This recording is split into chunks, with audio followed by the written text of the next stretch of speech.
What is going on, everybody? Welcome back to the channel. My name is Justin, aka No Good Comics. We're talking Strange tonight. Strange issue 2 that had just come out, well, a couple weeks ago. So you've had some time to maybe read it if you haven't already, or catch up and read the first issue first. So I'm excited to talk some Strange, and of course, got to bring my man Paul, aka Back to Back Issues, as my co-host here tonight. So, Paulie, what's going on, brother? Going on, Justin? Go Yankees, bro. Yes, sir. Six in a row. Yeah, man. Yeah, good. Oh, yeah, that's right. We're heating up, man. Swept the homestand. I mean, it was Baltimore and who were they playing football in Cleveland? So yeah. Did I tell you I went to the Sunday game? I saw them. That's right. I was tagging you. definitely got to link up for a game. I would love that. Oh, dude. Oh, man. We definitely will. It was that was like a perfect day, and it was beautiful out. The weather. We went out, we hit up the bars and stuff beforehand, which was really cool. Tailgating is a must. Everything. I even bought this is my old hat, but I even bought a hat. This is gonna be my new thing now. I'm buying my Yankee hats at Yankee Stadium. That's my new thing. Yes, cool. I'm paying an extra $10, but I'm doing it anyway. So but at least you got a cool, like some attachment to it. Exactly. Straight from the stadium. Right. This is gonna be great, Paul, because we're probably gonna go off track a couple times because we do have the draft going on tonight. So a lot of things going on. We were I know texting before our Wordles and Quordles and all that other fun stuff. Oh man, I know. Getting caught up. That's usually me and my wife's routine. Primarily thanks to you, as we get started on that one. So I love it. And do the daily crossword. Yep. And the culture tag. But it's addicting. I keep doing it. So same. I'm like, it takes 2 seconds. Let me look at it. And then I sit there for like 20 minutes. So bad. Apparently I'm not up on my on your phrases, your culture tag, exactly, acronyms or whatever. Well, I told you before that one. I was like, what the heck is this? You were like, oh, it's like a lyric to like some song or something, or whatever it was. I forget. For the most part, they're like, I've never used any of them. Right. They're not like classic. They're not like classic they're not like phrases. very common. Right. Well, like I said, we are talking some Strange tonight. I see we got some people hanging with us in the chat. So let me say a quick hello. Oh, and actually, even before that, if anyone is not following Paul Back to Back Issues, I put his information in the description below. So make sure you sub up the channel. Check him out over on Instagram. Paul, you're always killing it, always putting out the heat on Instagram, and always inspiring me to want to go after some more beautiful bronze and silver age stuff that you're sharing. So, love it. Yeah, man. Let's see. So we got our great friend here, Michael, aka Sove Collector. Just had him on the channel. Speaking of silver and bronze and Sove, I'm coming for you, Sove. I almost got that Strange run done. I need one more book. Oh, there you go. I picked up like 3 of them at the show this weekend. So nice. Yeah, that's right. I want to see what else you got later. That looked like a really fun show. It's a pretty good stack. So nice. Michael says, twice in one day. Yeah, man. I appreciate you hanging out earlier today. Breaking down the top 5. We also got Brother John in the house. Brother John Comics. What's going on, John? Thanks for hanging out with us here tonight. Again, anybody here with us right now, make sure you smash that like button, subscribe to the channel if you are new. And we're gonna jump into this issue. So we read last month we broke down issue number 1. Really enjoyed it. General thoughts. We, definitely on board with wanting to read more of this. As a brief recap, we know that, Doctor Strange is currently dead from the Death of Doctor Strange series that Jed MacKay has been writing. That's been leading to this now. So, issue 1 was interesting because it brings you right into this like action scene in the rain for like a second, but then you get a flashback. And really issue 1 was like this whole kind of backstory telling, which I thought was like a kind of a clever idea for Jed to kind of catch us up to kind of where we're at right now without necessarily, taking it step by step or whatever. And now obviously with this issue, as we'll get into, we do get more into where that rain scene left off, and jump into that. So I do have slides and stuff. And actually, I'll bring that up now. And then I want to get your general thoughts. Hey, we got Damien in the house. Sleepy Reader 666. Good to see you, Damien. Hey, what's going on, thanks for hanging out. And Brother John said he just subbed you up, so good stuff there. Appreciate it. Thanks, John. All right. So just to cut to the chase. So Jed MacKay, Marcelo, Ferreira doing the artwork. The art main has creators. grown on me a little bit this issue. So Yeah. So I mean, and one thing too, I really enjoyed with this was the layouts, like a lot of it is not your typical, squares and I feel there's a lot rectangles. of like big panels, like when they're and 'cause this issue sideways and for a good part of this issue, it's just like one big like kind of throwdown. Well, kind of like two throwdowns happen at the same time. Yeah. It's pretty cool. Before I even go into the slides and stuff, what are your general thoughts here of issue 2? What did you think, just overall?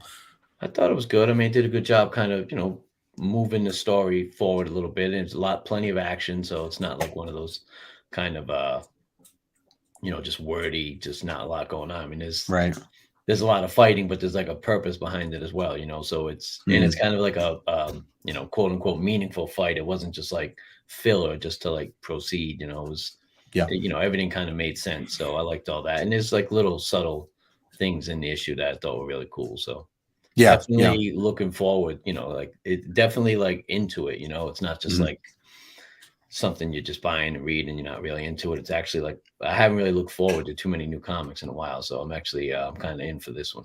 Yeah, no, same. I feel the same way. And I was looking ahead, actually, issue 3, this kind of works out because I know, so we had initially scheduled this right as like the week after this first came out. But this actually kind of works out that we're even doing it right now. Well, one, because I was thinking if anyone hasn't read it yet, they've had plenty of time. And two, we're kind of in the middle. I found out the next issue still doesn't come out for another 3 weeks. Wow. And it's already been like 3 weeks. Yeah, no, this is definitely not one of those series that's coming out every week. It's like a week. It's like a month and a half. Taking their time, which is cool, I guess. Maybe build some anticipation. Oh, totally. And I was just looking. I think it's like the 18th of May is the next release date, and this one came out, I think, like the 6th or something like that. Hey, we got Todd Christian in the house. What is up, Todd? Thanks for hanging out. Hey, what's going on, bro? I am with you. Definitely, continue to stay intrigued with this, and I love. I'm loving the character of Clea. That was something I meant to mention too. Like, so we know that Doctor Strange is dead, and Clea has kind of taken over as the Sorcerer Supreme. Clea Strange, and we're learning a lot about her. In terms of like you can see this internal battle, even like in the beginning of this one, this internal battle. She talks about fire and ice, or hot. She basically explains how like basically said, so she's the Sorcerer Supreme of Earth now, but she's also the Sorcerer Supreme of the Dark Dimension, right? And she goes on to explain in this issue that it's not like her powers combined; they actually are like fighting each other, like internally, because essentially you're not supposed to be the Sorcerer Supreme of 2 dimensions. So she's got this eternal like struggle as she's fighting these these people. So it's pretty cool.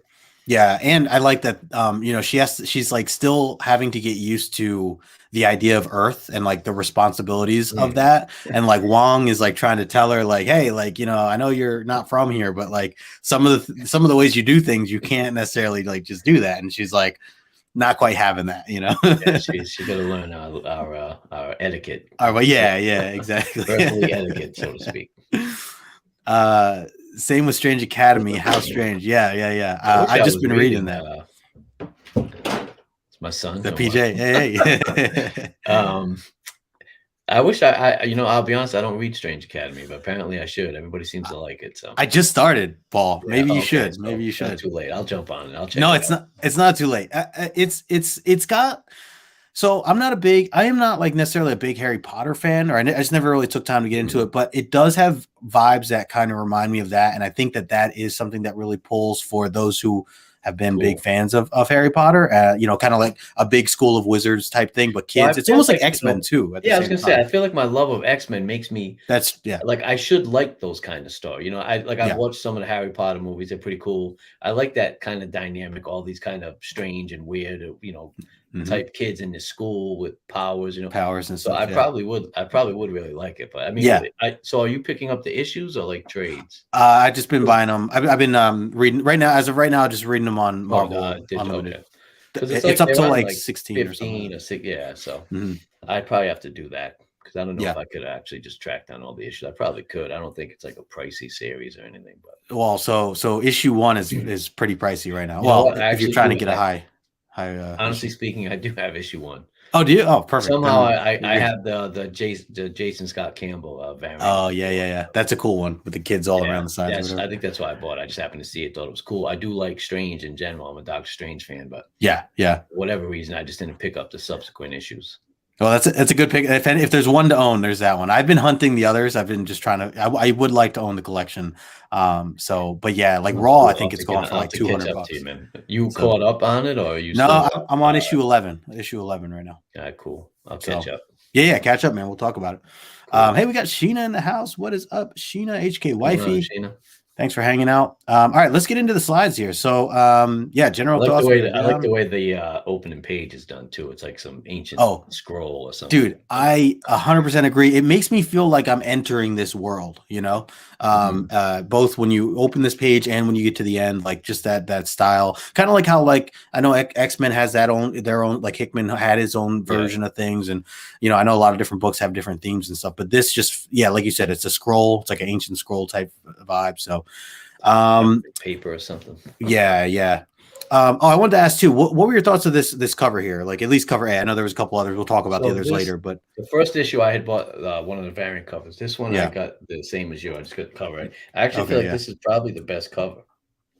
At least I agree.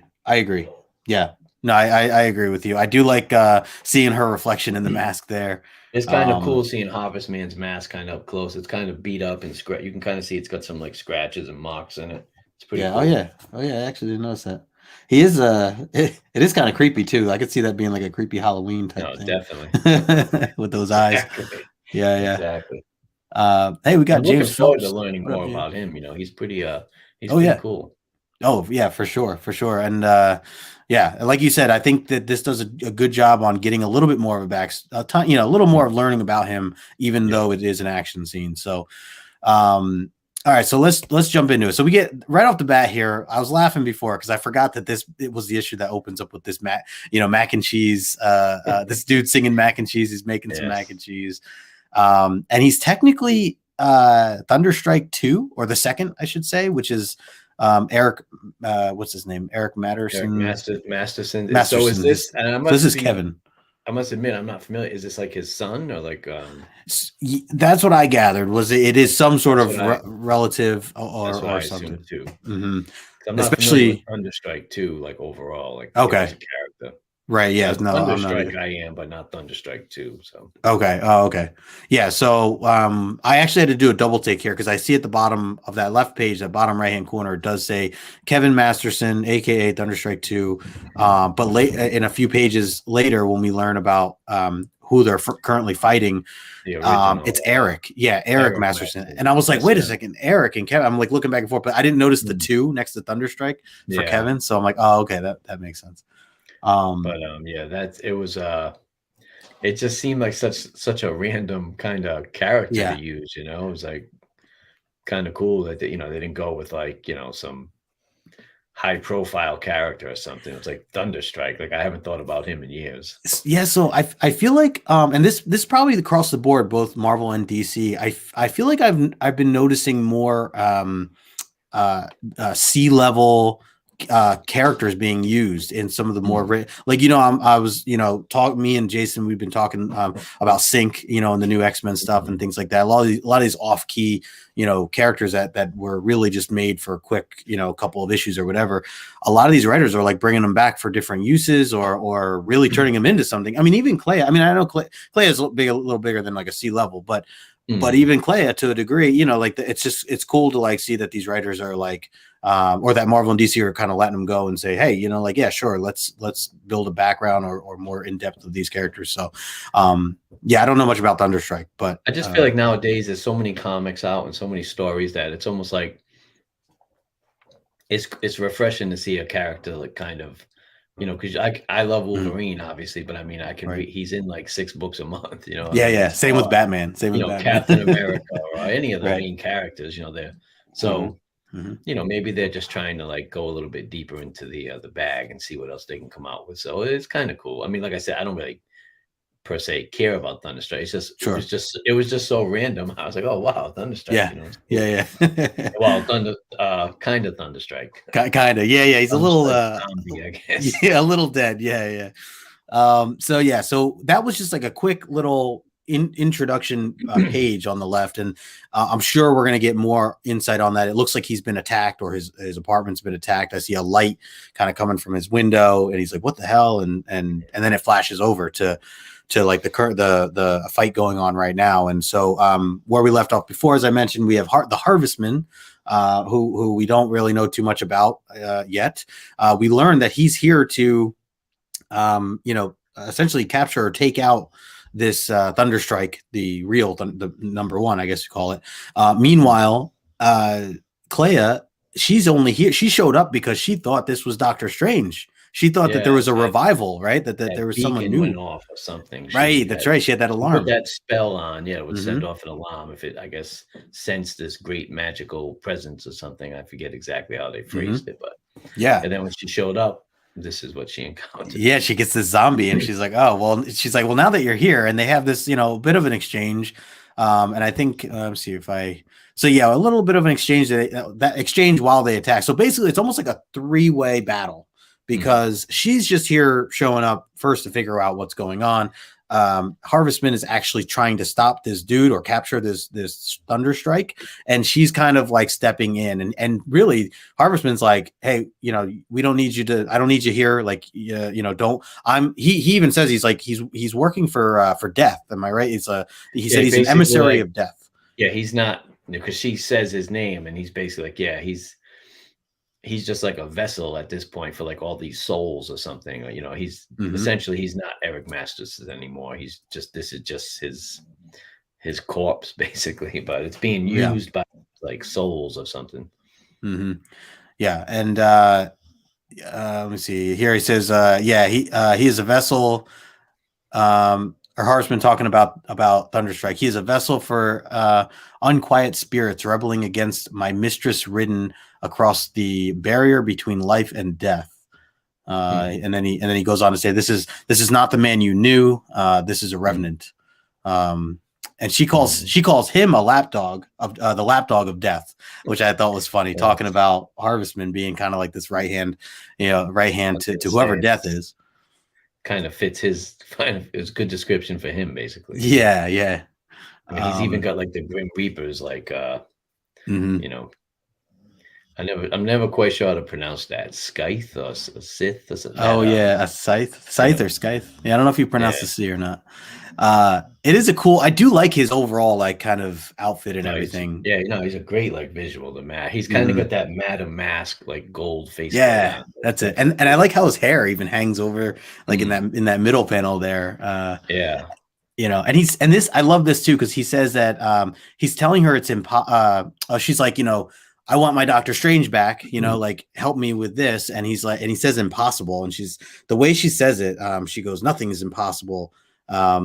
Like, I just love her attitude, like her, like, cockiness she says impossible is not a word I recognize. That's what she says there on the right hand side. So great. She's 100% going to accomplish what she wants to accomplish. No doubt. Yeah. Like, I'm sure ultimately, obviously, we, can probably project that at some point Doctor Strange will be back. And that's essentially what she's saying and what she's doing in this, leading into this series, I'm sure. Right. Hey, we got Daryl in the chat. What's going on? Read your comics. He says Clea needs a movie debut. Yeah, that would be cool, man. You would think that would have be definitely on the docket, Right. I know she's been so involved with his stories throughout the years.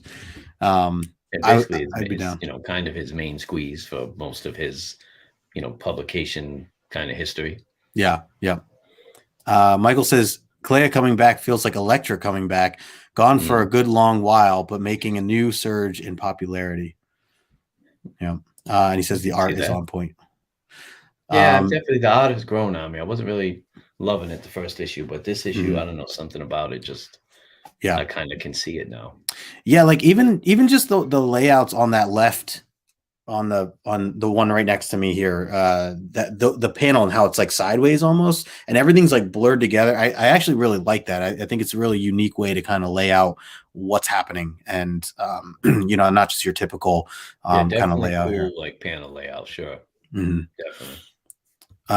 So yeah, jump into the next one. So this, I love this scene here as they're like kind of going back and forth. Thunderstrike comes down on both of them, and it almost looks like Thor or something. Like he has like this hammer, and just seeing him up top. Really Thunderstrike cool. is basically like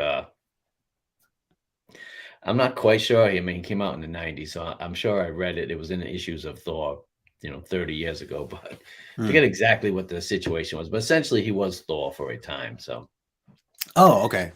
I'm not sure what hammer he has. I don't think it's Mjolnir or whatever, but it's it's obviously some kind of an enchanted hammer that he used to have. But I think he used to oh man, I just had the name in my head. I forgot it. Anyway, he did have his own kind of hammer or mace back in the day.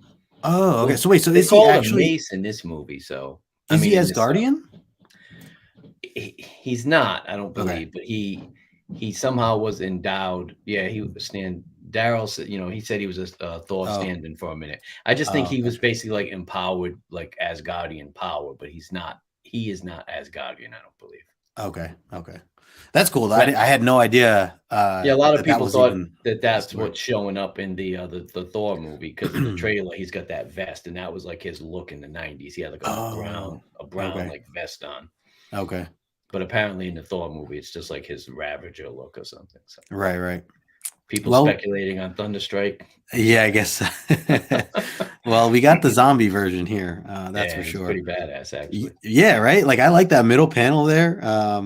All he says is Thunderstrike. By the way, he just keeps saying, Thunder. I just picture AC/DC every time. I'm like, as I view these, I just picture Thunderstrike. Like I was definitely playing in the background as they were beefing there. Yeah.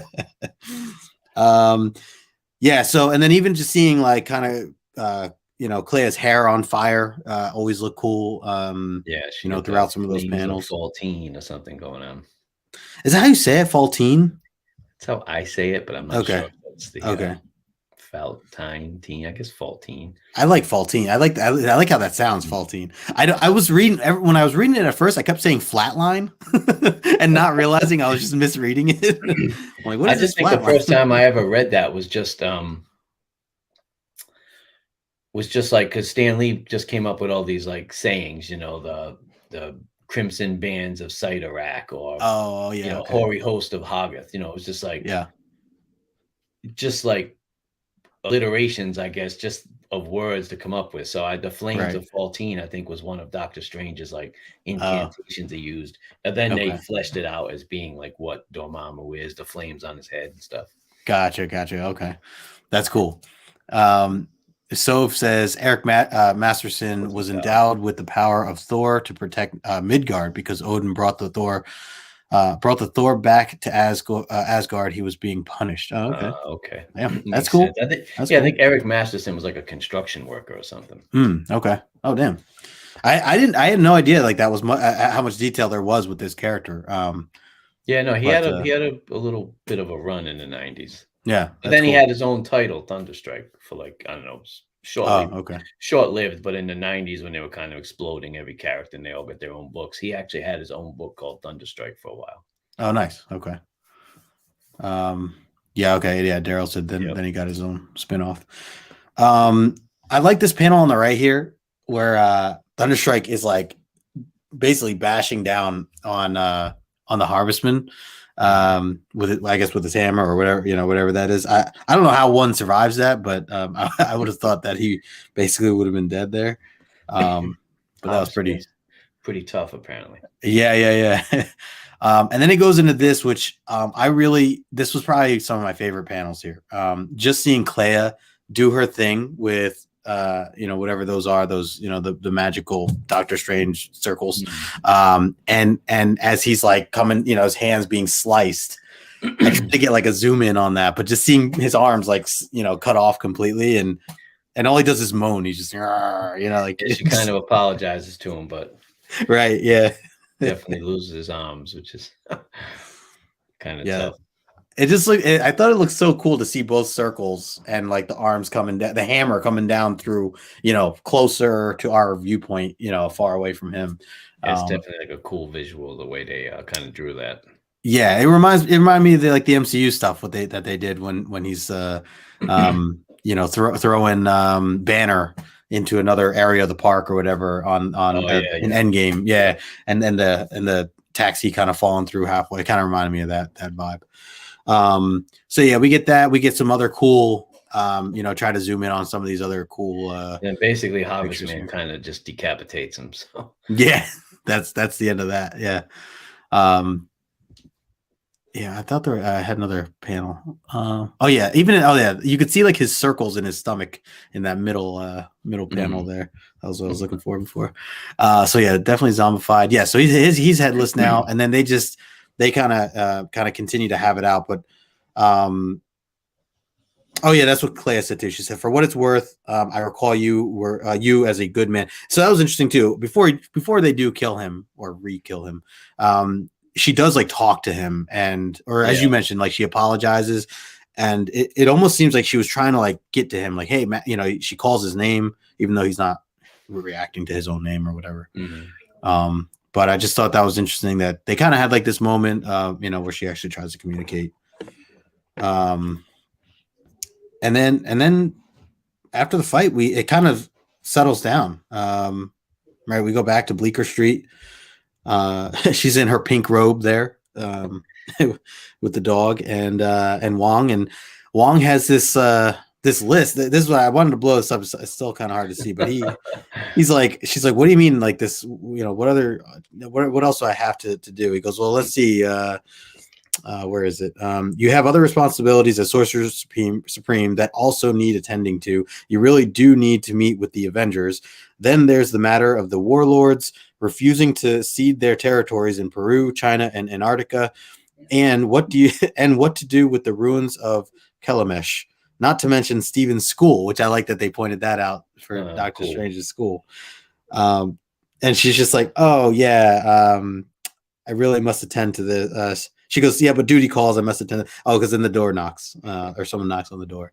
What do you think of this? Like some of these scenes here? It's just cool because it just shows, kind of like the other side. Because the whole beginning of the issue was just like this flat out brawl, with zombies and Harvest Man, and it was this crazy scene. And then it was like she's just back at the the sanctum and just kind of chilling out, and getting the. It's almost like Wong's like her assistant or something, he's just kind of like reading off all the things she needs to take care of and tend to. Yeah.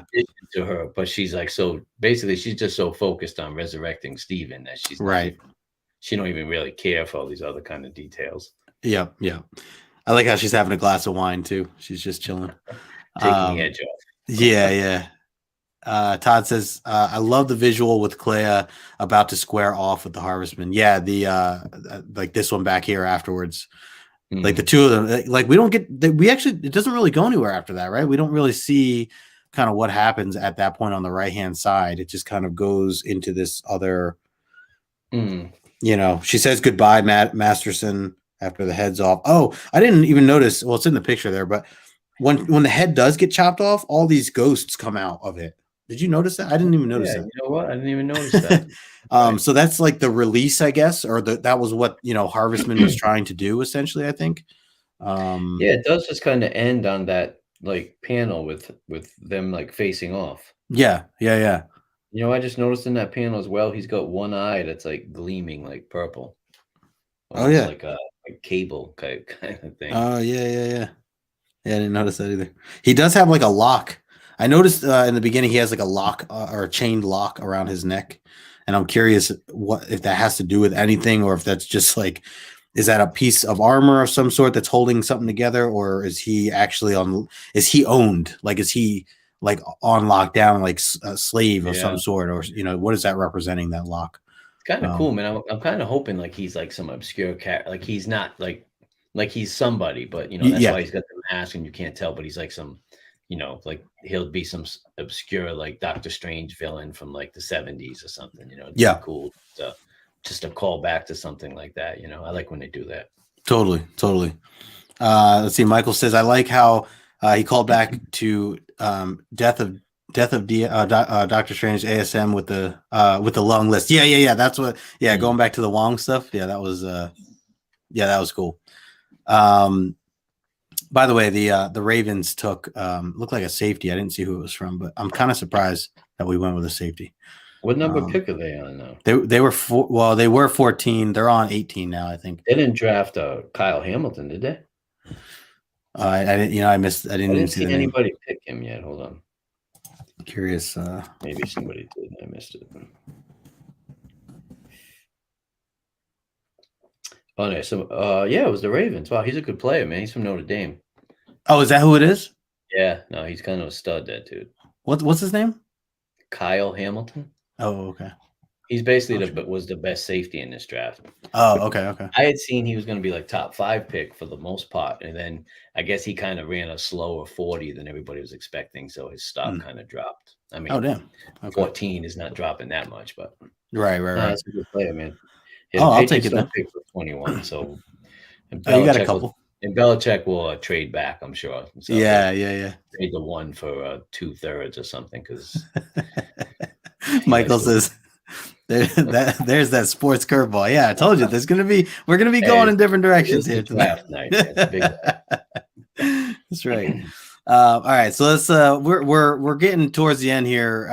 With some of these bleaker street scenes. So yeah, so she's going to the door now. As she's kind of still trying to put off, what Wong has for her to do. The dog's barking. The dog says, "Oh boy, I hope it's not Doctor Doom again." Which to recall issue 1, I like that we did get that little glimpse of Doctor Doom in the beginning. So yeah, part of me was like, "Oh, we're gonna get Doctor Doom again." And she's like, "Bats, I would take Victor over the Sorcerer Supreme chore list any day," as she says. But no, unfortunately, it's one of the guys from the Shrouded Bazaar that we saw, that kind of marketplace that we saw from last time, which I was wondering where that was going to. So I am glad that's a part of it. I figured we would see that again for sure. Mm-hmm. Yeah. So for anyone that didn't read that or to bring that back for a sec, when they went to kind of cool off, last issue they wanted to get coffee, and she's like, I don't want that, like human or the earth coffee or whatever she called it. Dimension roast, I think she wanted. Right. Yes. So he's like, all right, well, we'll just go to the Shrouded Bazaar, and meanwhile they learned that this place was like attacked several times at one point. But the people who like lived there and worked there, they fended for themselves, and they did well, like kind of defending that place. But now we're getting a knock on the door from one of the guys. This, I don't know what he is, a goblin of some sort, holding his wrist. He's bloody. He's beaten up. That you can see on the bottom right there, and he just says the Shrouded Bazaar, the Blasphemy Cartel. So we learned a little bit about the Blasphemy Cartel before. Back. Yeah, so they've returned, and it sounds like they brought more help with them, or whatever the case is. I believe Blasphemy, and correct me if I'm wrong, Paul, but the Blasphemy Cartel, they're new, right? That was not anything that's ever really been written. Yeah, I don't think I've ever really seen anything of them before. They weren't in the Death of Doctor Strange mini, were they? No, they were not. Yeah, not mentioned. No, I don't know why I thought maybe they had mentioned them in that series. So yes, to my knowledge, I don't think they've ever, other than that first issue, I don't think we've ever learned of them before. Right. So, so we get a little bit of that. Yeah, Daryl, we're talking NFL draft now. Yeah, we're going to be throwing that in there. Talking about practice. And then here, these are actually the last pages here that as we get to the end of the issue. The last panel was tremendous. Oh, right. Oh man. Yeah. So what are your thoughts on some of this here? I mean, I just think basically she's getting to the point. She's pretty heated. Mm-hmm. Now, previously in the first issue and even early in this issue, she kind of gets the blue flames around her head a little bit. Oh, yeah. Yep. Kind of tapping into that faultine, that Doctor mentioned, kind of her bloodline. She even mentions a few times how she's born to be like, right. Which actually she says in this last panel. But in the last panel, she has kind of the red flames like Dormammu, like she's going like full, full Dark Dimension, Sorcerer Supreme. Like she's Even Wong looks kind of scared in that top panel to me. Like Yeah, he does. even he doesn't know what to make him of this. But him and Bats, yeah, they're both their eyes are like shocked. Yeah, she says, I am warlord born and I am going to war. And so yeah, so she's basically going to kick some ass down at the bazaar there, kind of. yeah. And this is what I love about her. Like, I just like I don't know, like the confidence that she has and kind of the sass and just kind of, just the confidence, I guess, just the, She definitely is, like, for someone quote unquote new to the kind of mantle, at least on Earth. I mean, she has no, like, there's no rookie curve going back to the draft. I mean, she's number one draft pick. She's NFL ready right out of the gate. Right. She doesn't need to get coached up. So no, she's ready to kick ass, and she doesn't really, she's not taking any prisoners. She's like that guy Hamilton that the Ravens just picked up, hopefully. Let's hoping New England got him, but he's let's see. Hey, we got the art chemist in the house. What's going on? Art chemist, thanks for hanging out. We also got Manny Reads Comics. Manny says, love that last panel, really letting us know that this is not Doctor Strange. Yeah, that's a great point. And that's kind of throughout these past two issues, she's kind of really made that clear. Yeah, she does kind of have like a completely opposite personality to like Steven. I mean, she's ready to roll, basically, where he's he's a little more diplomatic, I guess. Right. And I do like that she's still, I mean, she's like, she's set to want to revive him. She wants to figure out this way to bring him back. And there's just been some, some curveballs along the way. I'm interested to find out exactly what it is, like why Harvest Man or who is sending him to, like, basically his mission just seems to be, because he even basically says it in this issue, maybe even in the first issue, that like he can't allow her to resurrect him. Like that's like his mission is basically so she cannot resurrect him. And I'm just curious, like, I'm looking forward to seeing what, kind of what's up with that. Yeah, absolutely. And he, he mentions, back in some of the earlier panels too, how he said he's like the emissary of death, or like how she called him the lapdog. Is Harvestman, or I guess for whoever Harvestman works for, there is an actual death character, right? In that they're referring to, or there is, I mean, technically, I guess, right? If it's the same one that like Thanos kind of worshipped in like the Infinity Gauntlet miniseries. And most of like a lot of the Starlin stuff that he did with Captain Marvel and Silver Surfer and the Warlock. There was a character kind of death, usually manifested kind of as like a female with like a purple robe and kind of a skull. Yeah, but so I don't know if that's who, I mean? I'm assuming there's only one kind of quote unquote version of death like that in the Marvel universe. But at this point, I mean, who knows? Yeah. I've been recently reading a lot of Sandman, and I know that's not Marvel, but they have a character of death, and I just kept thinking like, oh man, that'd be cool if she showed up. Something a little different there. Manny Reads Comics has an interesting theory here, but I don't know. What if Harvest Man is Doctor Strange? Oh, he did mention something about paying a price right before he disappeared. Yeah, that's true. That's true. The price being he ran out of hair dye, maybe. I was gonna say right. Harvest Man kind of has that silver mane going, but I mean, it is interesting. I am curious about the mask. Like why the mask? It's At some point, one of these battles is coming off. I mean, definitely. And I'm just hoping it's, like I said, I'm hoping it's revealed like as some. I'm trying to think. Silver Dagger from the early 70s, who was in the Doctor Strange books, as like a villain. Yeah, somebody like that would be cool, because I haven't seen that guy in like decades. Yeah. Just like an off character type. Yeah, I'm curious about the mask. I'm curious about the chain. That lock that's kind of on his neck there. True.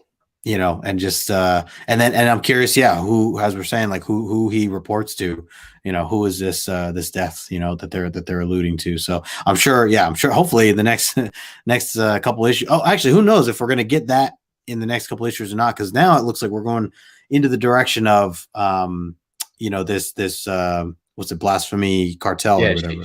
She's gonna be kind of a little tied up, taking care of some of the other business she needs to attend. So yeah. I like at the end here. So she says, this place, these people were put under my protection. What kind of mere criminals would dare trespass the territory of a warlord.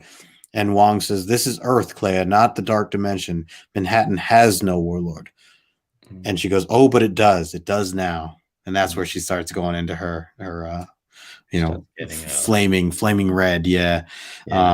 She's ready to she's ready to kick some ass. Yep. I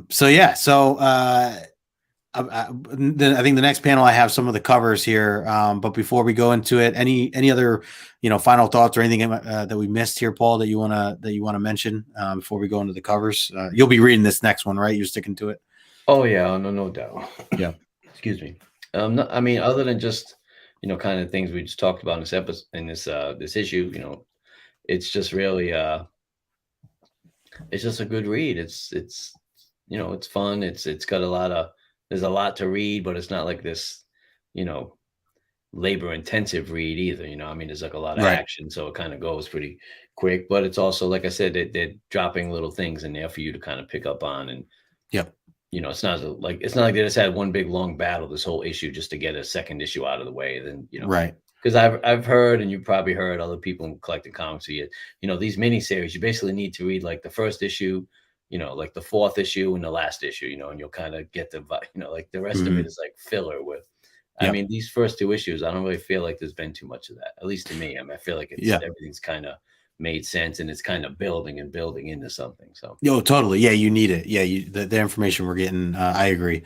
And again, even just for like the character development, again, getting to know Clea a little bit more, and again, seeing her internal struggles, which I'm sure we're going to continue to see as we move on. And I wonder if that's going to play a role in a negative way, as she's like kind of struggling within herself. So we'll see. Yeah, they did go out of their, kind of go out of their way, so to speak, to mention that, when she explains in this issue how, it's not, you're not supposed to be the supreme sorcerer supreme of two dimensions. So she's got this conflict and this battle inside of her. I'm going to assume at some point that's going to kind of come to a head. She's either going to have to make a choice, or, it's just it may be able to consume her Dark Phoenix style. I mean, who knows what could happen, but Ooh, Dark Phoenix style. I like that. We got my man Connor in the chat. Get some X-Men comparison in there. Yeah. We got to talk a little X-Men here. We got my man Connor in the chat. What's going on, Connor? Good to see you, man. He goes, yes, she is going to war. Absolutely. Michael says maybe he's hunting for Doctor Strange's soul to get his own soul back. Talking about the Harvestman. That's maybe he wants to kind of find him or resurrect him, so to speak. For his own purposes. Yeah. Todd says, with the whole resurrecting Doctor Strange, it seems like MacKay is hinting at a monkey's paw-like situation with the resurrected Strange being a zombie or monster. I could see that. See, Michael says MacKay seems like he really knows how to pace an issue. Yeah, I agree with that for sure. MacKay's been good, even with some of the other work he's been doing. I know I've been hearing really good things about Moon Knight. I have not been reading it myself, but I do hear good things about that. And I liked what I've read from MacKay's Magic the Gathering, the Boom Studios Magic the Gathering. I was a fan of some of that. I haven't kept up with it, but that first trade was pretty good. Hey, we got Gore in the house as well. Gore Vidal hanging out. He says Gaiman's death is much cuter than Jim's and a lot funnier. Yeah, Gore. I don't know if you're here, but you heard me bringing up some Sandman there before. The only time I saw Starlin's death have any kind of face, I guess, a little bit, was in the death of Doctor Strange graphic novel. I mean, the death of Captain Marvel. We're talking Doctor Strange. I got Doctor Strange. The death of Captain Marvel graphic novel, when Doctor Strange Doctor Strange, Captain Marvel's, as he's like kind of dying, basically, he's like dreaming, and he I forget exactly what happens, but basically he encounters Thanos, and Thanos kind of takes him to death and basically tries to tell him like it's okay, you can let go, like death is, but she looks like a beautiful woman with the purple hood, and Captain Marvel tells him something like, like, I'm good, like I'm ready to die. I no longer need the illusion or something. He like wipes her face, and it's like a skull. I don't know. It was pretty cool, but that about being cute, it's like that's the only time Marvel's death has looked like anything. Other than that, it's just a skull. It's funny. Connor said, "Y'all talk about the time between Clea faces the Harvestman, Thunderstrike, and when she's talked to Yeah. Wong and yeah, we covered it, man. We just hit the end here, but yeah, it was good, man. We're excited for it. And I want to jump next now. I want to just get into the covers because there, I like that we showed them last time. We talked a little bit about them, so I want to get your thoughts on them. I know you mentioned you picked up cover A. I also picked up cover A, but here are the three that were listed, at least on the site that I used that I saw were out. So, they had the Stephanie Hans. That was the 1 in 25 variant. That was the one that, I was thinking about. I that's think the same one I saw too. Yeah, at the time that this came out, there was there was another 1 in 25, and I've been trying to keep it tight, what I'm buying each week. And so I think I ended up, passing on this for that other 1 in 25. I can't remember what it was that week, a couple of weeks ago now. But yeah, I mean, Stephanie Hans in general, I really like her work, just generally speaking. I would say out of these three, that's probably about the best of them. But yeah. And as you and I talked about even before we went live, Paul, I like it. I don't love it. Yeah. And that's where I kind of held off, especially for, whatever the price is, probably $20, $25.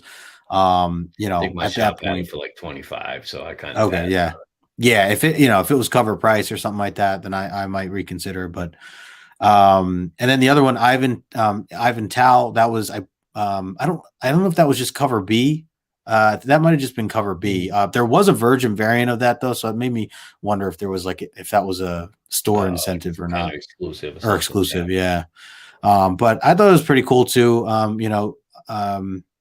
Her going to battle here with the Harvestman at the bottom there, as he's about to swipe at her. I see that. Mm-hmm.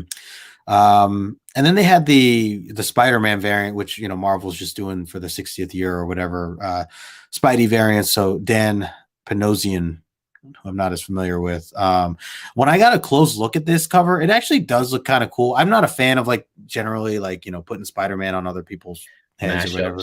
Yeah. I'm not the biggest fan of that, but from just a general art standpoint, I thought it actually looked pretty cool close up. It doesn't really speak to me, I guess, far away, but I ended up passing on that ultimately. Yeah, I don't think that would be one I would be kind of tracking down or anything. Yeah, no. Spidey fans, Spidey fans. Yeah, I guess I'm a Spidey fan. I feel like this cover was basically, out of these three, it was more or less the best. I grant. Yeah, I just like how it's her reflection is in his mask, kind of running at him. It's pretty cool. Totally. No, I'm with you there. I said earlier, I like how his mask, you can kind of see it's kind of chewed up a little bit. It's not his first rodeo. He's been in war. Yeah. Exactly.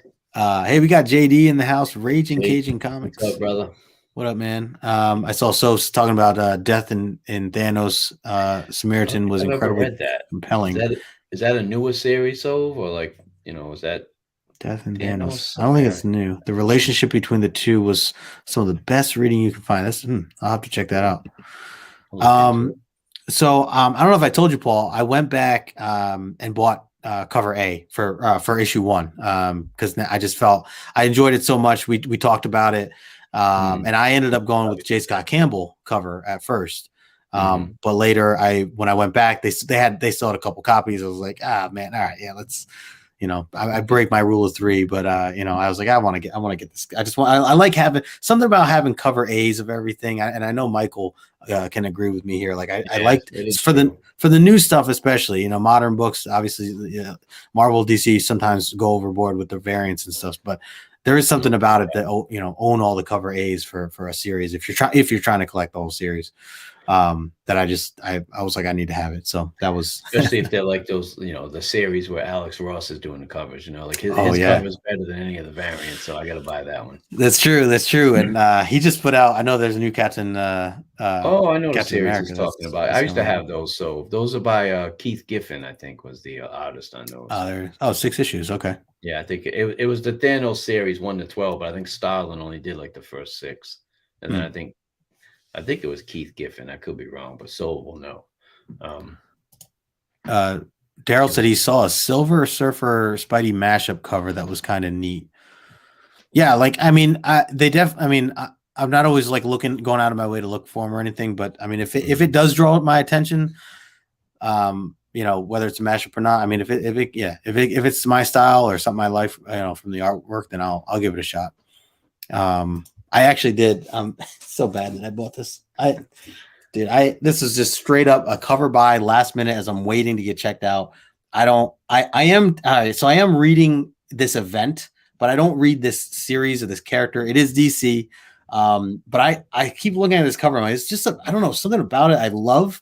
And maybe it's like the way you post the blue covers, Paul, or something. This is new, it's modern, but I got Deathstroke issue number 8, and I mean, it doesn't even look cool on screen, but I swear to you, in person, this cover looks so beautiful, man. Yeah, it was just like something about it where I'm like, I seen it online, and I'm just like, it's not a great cover. It's nothing special. And I don't know. I walked by it, I stared at it literally like 3 different times in the store, and then like as I'm checking out, I'm like, forget it. I'll buy it. I'll just take it. It does have a lot of cool colors and stuff on it. I think that's what it is, man. I think it's the covers. And I am reading the event. It's like part of this Shadow War event. So I was like, all right, well, I'll read it physically then and not have to, buy the issue or whatever. So that was what, pushed me over the edge to read it. So, or to buy it. So anyways, that's me and my having issues with buying issues.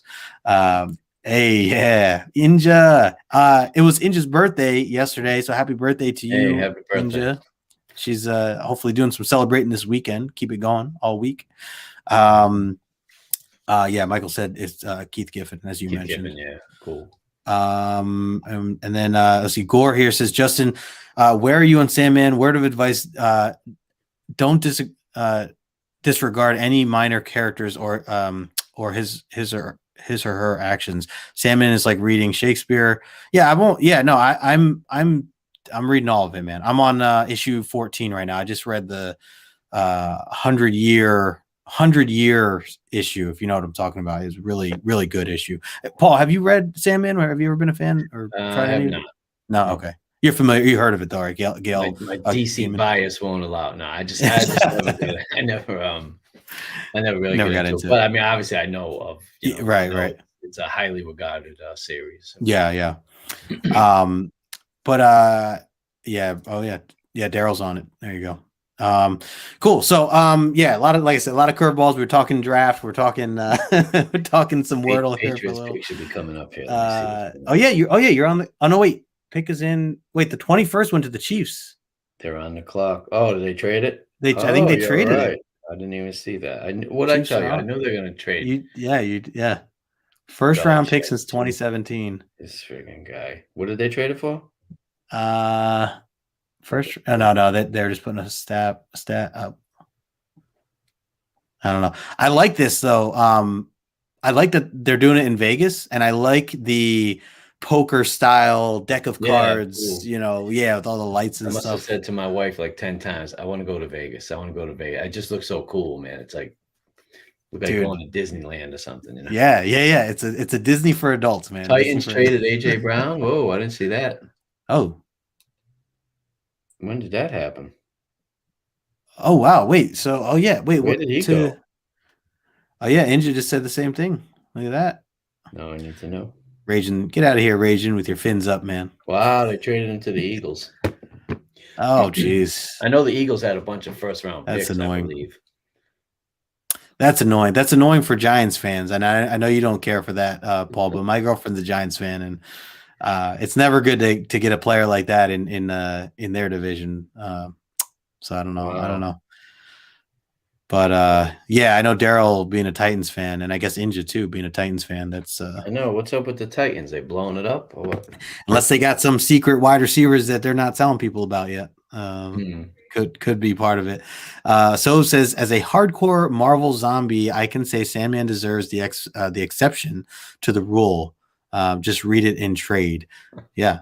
I mean, Paul, I would when I'm done with my Omni, Paul, you can borrow my omnibus if you want, because if you want to read it old school with the, it's funny. We just talking about this past weekend, because there's so many. I mean, obviously nowadays there's so much, like a lot of the indie stuff, and so much of the, so much of the fandom is into all these, what I would say are like non-super, like, so would you consider that Sandman series like a superhero comic or not necessarily? No, right? No.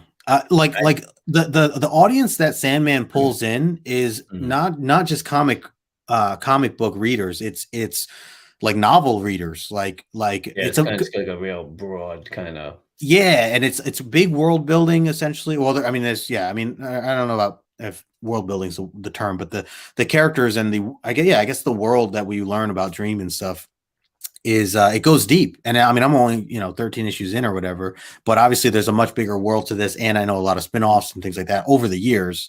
Not all done by Neil Gaiman, but the read itself's really really well done. It's really like poetic too, so it's not just your typical like just straightforward stuff per se, but I feel like there's a lot of like poetic vibes to Sandman. But you borrow mine, Paul. When I'm done with it, you borrow mine, and then We'll give it a read. you give it a I've guess. going back to what kind of was discussed this weekend. I just came to the realization and the acknowledgement that I'm just kind of like a superhero comic reader. Like I Yeah. love Ed Brubaker. I loved his Captain America run, his X-Men run, his Daredevil run.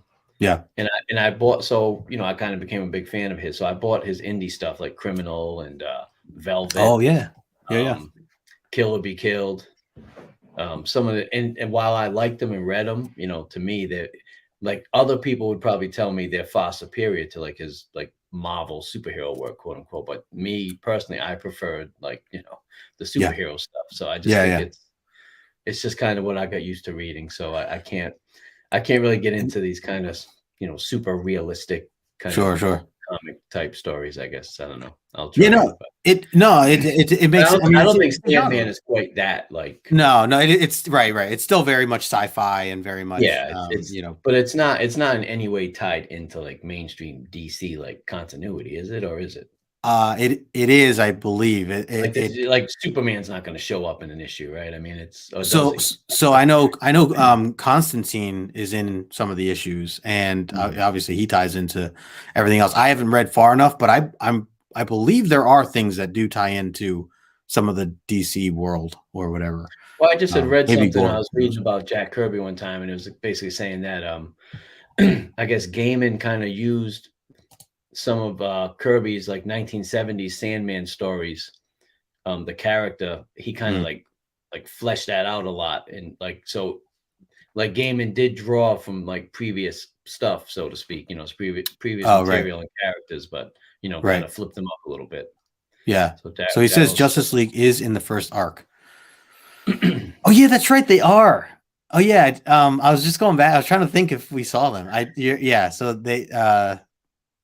If I'm thinking of the right issue, then I guess they are. So yeah, it is all. I mean, there are. Yeah. Daryl says Batman a little bit. So he says yes and no. Ultimately, with the superheroes tied in. Evan trades. Holy cow! So how long was this series? Was it that long? It's long, yeah. Like 100 issues or so? Or? I mean, I have probably, because I have the first Omni, and I think there's 3 or 4 omnibus altogether, and these things are bigger than the Uncanny, things that John and I are reading. So there's a lot. And they're doing they're reading them. What do you call it? They're doing like a Audible version too, where there's like actual, you can listen to the series or whatever. And they have real actors that come in and play all these parts. It's actually really cool and an interesting way to read it and listen to it at the same time. It's this whole other kind of medium, but anyways, okay. So there's 75 there. Cool. Oh, there you go. He says, Paul, if you want to do a read through, I'll do it with you, bro. I do think Paul Nelson to read this. I do, Paul. I do think if you just read the first 6 issues, like promising me, you'll just at some point give the first 6 issues a shot, and then from there, either you kick it to the curb or not. I think called Sandman. It's from the 90s. It's Vertigo at this point. It's Vertigo. But yeah. So and see, Gore says Gaiman was smart in shying away from including many DC superheroes in the series. When they appeared, it was brief. The series ran for 75 issues. Yeah. He does take really obscure characters that were that he fleshes out a little bit. Like, remember those horror books I was posting, the DC horror books with the witches, the 3 witches? I forget the name of it now. Yeah. And then those books were hosted by Cain and Abel or something. And things like that. Yeah. So he took a lot of those like kind of, random indie. Some of them were like indie, characters even that he made, that he brought back into his world. Kind of made it his own. So you do see some other types of characters, which is pretty cool. Plus, so I don't know if so. I mean, this is probably a Mm. silly question because these guys don't really seem to be hardcore Sandman. But yeah. I did read Preacher's full run, 66 issues plus some of the things. Okay.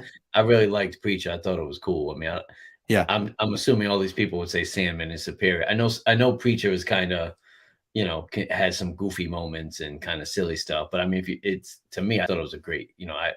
I love Ennis, so I mean, he, I kind of like his style, his kind of writing style, which like I know Preacher's. I'm assuming it appears to be a much different thing. I don't think anyone's describing it as poetry and Don Quixote or whatever. I think it was right earlier. So I'm just curious if these people have read Preacher, what they would think, if they compared the two.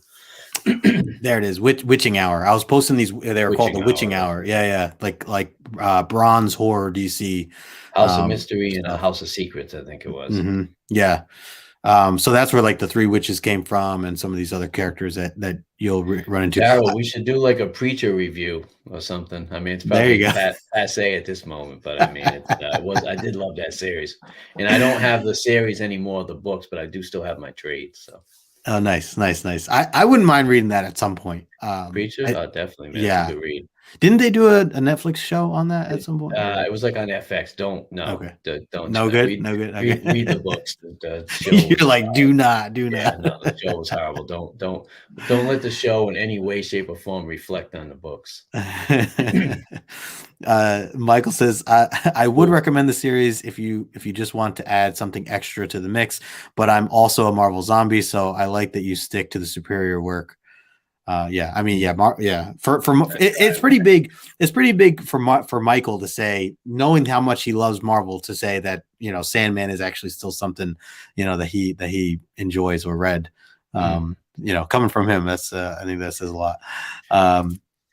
Anyways, so it's tough. I mean, it's to try to Sandman is more literary, but this is Preacher was great, man. I mean, the Preacher series was. I mean, like I said, when I first read Preacher, I was kind of like blown away. I was familiar with Ennis at that point. He was writing Hitman for DC too, which is definitely like completely kind of silly and goofy. Fable. And then he went into Preacher, but I'm pretty sure Preacher was prior to him doing like Punisher Max. I could be wrong. It could be like roughly the same time, but. It was just such a different thing than anything, kind of what I was reading. It was like actually kind of going back to Morbius, the show a couple weeks ago, about the following creators or characters type thing, I'm definitely a character driven. Like I like Wolverine. I'm going to buy it no matter who's writing it or drawing it, so to speak. But there's also certain creators I will follow. Like I said, I did buy Brubaker's independent stuff. I did buy Ennis's, Preacher, Hitman. I know he did Hellblazer, but I never picked those up. But yeah. But anyway, I really like Preachers. I made that clear. Apparently, I should no, it's good though. I should. I mean, it was always something I've kind of considered. So, you're definitely hearing you say that it's something I will make sure to keep on my. I'm with you. Go out, man. Stay away from the TV series. Don't. I'm like, I'm going to go watch Preacher right now. just call it something else. It's not Preacher. It's don't call it that. Well, very cool. We just at that hour mark. Appreciate everybody that's been hanging with us. We were talking Strange, and we talked some football.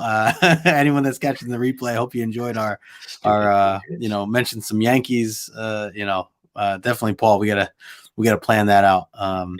Definitely got to get down to the stadium, man. It's been a while. One of these, maybe on one of these weekends coming up.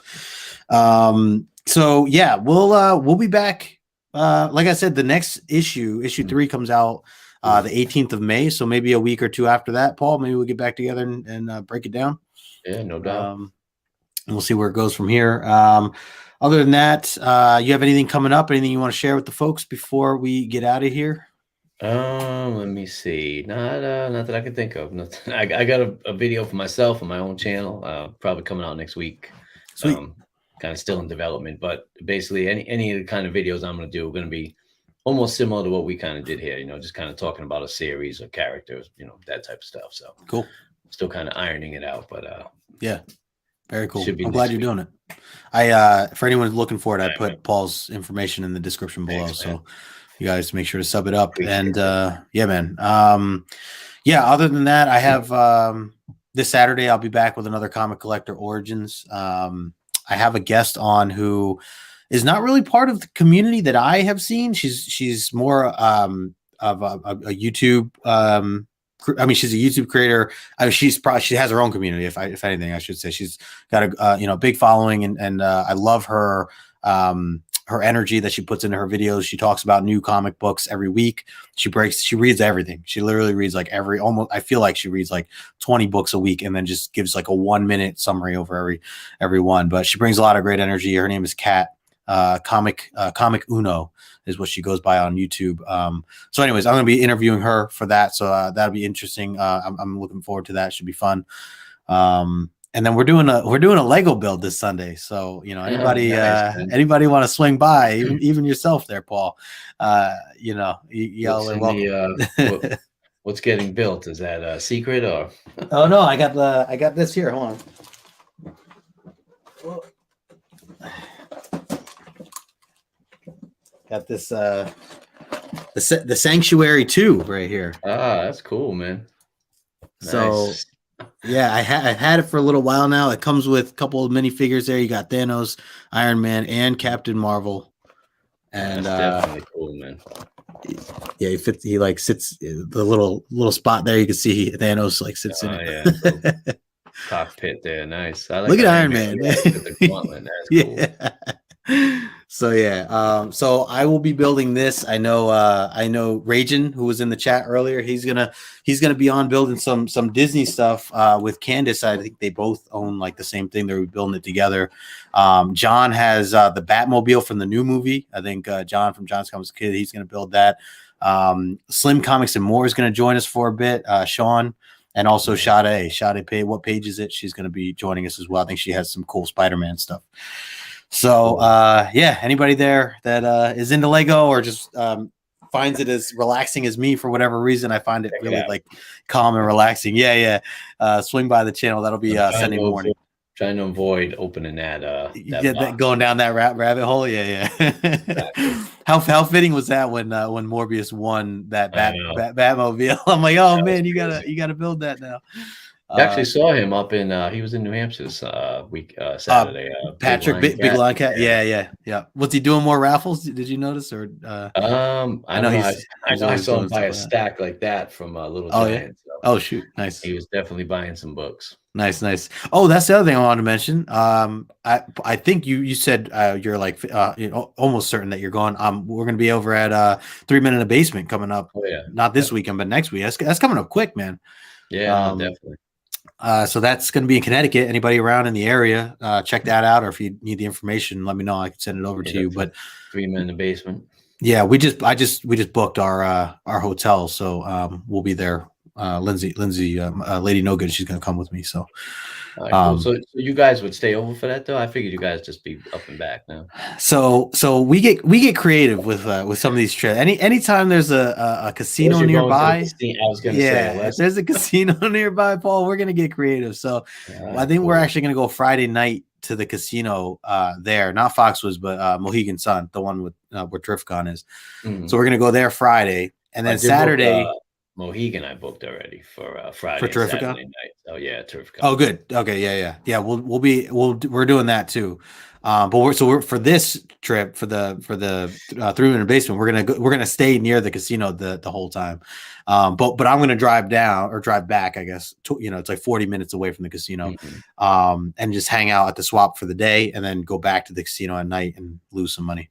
So, so yeah, we're gonna be there all weekend, Friday to Sunday. So nice. But so maybe I'll see you there. Maybe I'll see some other folks there. I think Michael might be there too. He says I'll make the hike. There you go. Yeah, he said make the hike. That's what's up. Cool. Morbius, I think is going. Jason might go. So a couple. Good to hopefully see everybody. All right, that's it. We're gonna wrap it up.